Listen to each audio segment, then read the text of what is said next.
Hello, my name is David Burnite. Let's talk about planting bulbs in your garden.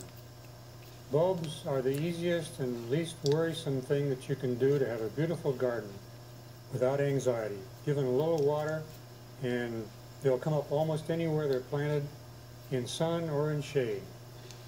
Some will even come up between cracks in the pavement, and they will grow in little rock gardens.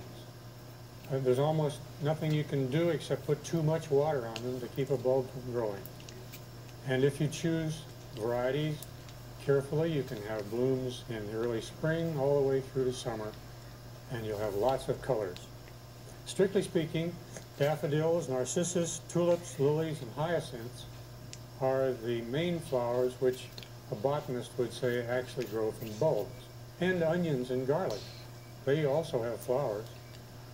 If you cut a bulb in half, you'll see that it has layers, which are leaves getting ready to sprout, and inside is a tiny bud ready to come up. There are other flowers which grow from lumps which you plant in the ground. One group comes from what is called a corm, a fibrous kind of thing. Dutch iris and crocus are examples of this. And then there are tubers, which is a starchy underground storage place for energy, which has eyes, which become little sprouts. A potato is a tuber, but anemones are a beautiful garden flower which grow from tubers. All of these can be planted in the same way as bulbs. My very favorites are daffodils and narcissus because they're so easy. They're hardy, and gophers don't like to eat them. Now, tulips are something else.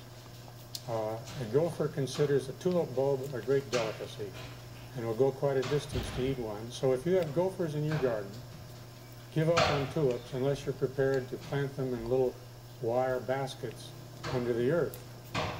But gophers do not like daffodil bulbs, and they will avoid them. In fact, some gardeners put daffodil bulbs in between other plants to scare the gophers away. A planting time for bulbs is in the fall to get ready for spring blooming. You'll go to the nursery to buy new bulbs, and the best time to buy them is in September when they first come on the market, and you have the best choice. But then you need to put them in a cool place, a cool, dry place, to store them until planting time. It's not necessary to cool daffodils very much, but hyacinths and tulips and crocus almost have to be cooled in a refrigerator from 40 to 50 degrees for at least 6 weeks. This is because they are natives of cold climates, and where in their native country they were chilled underground, and they like the cold to convince them it is time to wake up in the spring. Here in Southern California, we plant our bulbs in November or December, just before the winter rains come, and in other climates, they need to be planted just before frost time.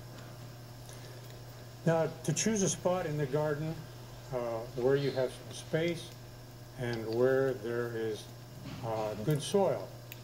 The soil needs to be light enough to let water through.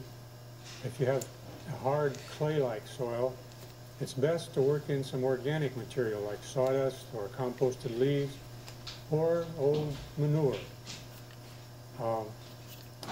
In my case, I have a neighbor who keeps horses, and he piles the manure outside the fence and makes it available to anybody who wants it.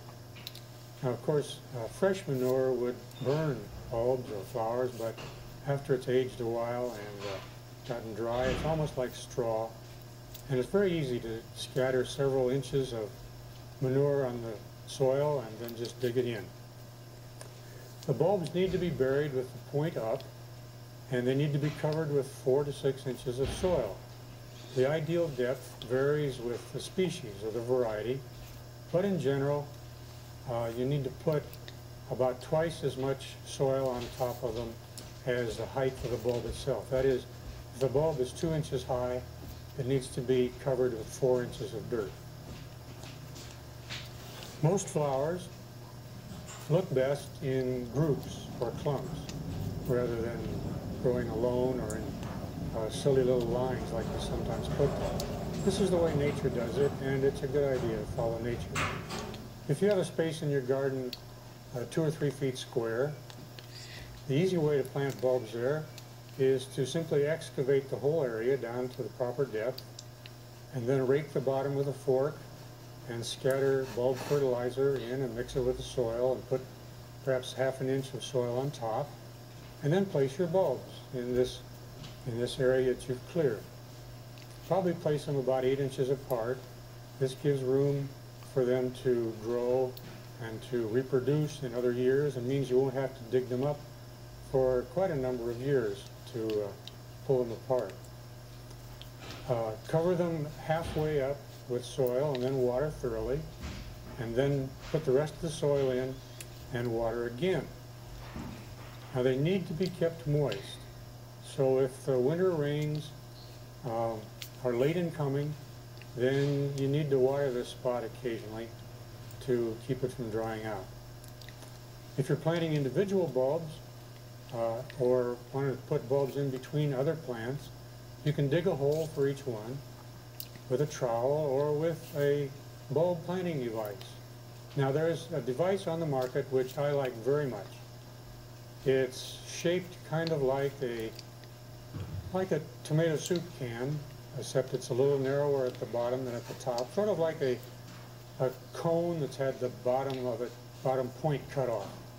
And at the top is fastened a handle. To plant a bulb with this, you simply push it down into moist earth, just like you were pushing a cookie cutter into dough, and it comes up with all the earth inside and leaves a beautiful hole just right for your bulb. You put some fertilizer in the bottom, cover it over with a little bit of soil, put the bulb in, and cover it up again. And then you water just as before. That's really just about all you have to do. You can wait for the winter, and when spring comes, you'll be delighted by the growth of all these green leaves and beautiful flowers, and your garden will be a total delight, and you won't have to work very hard at all.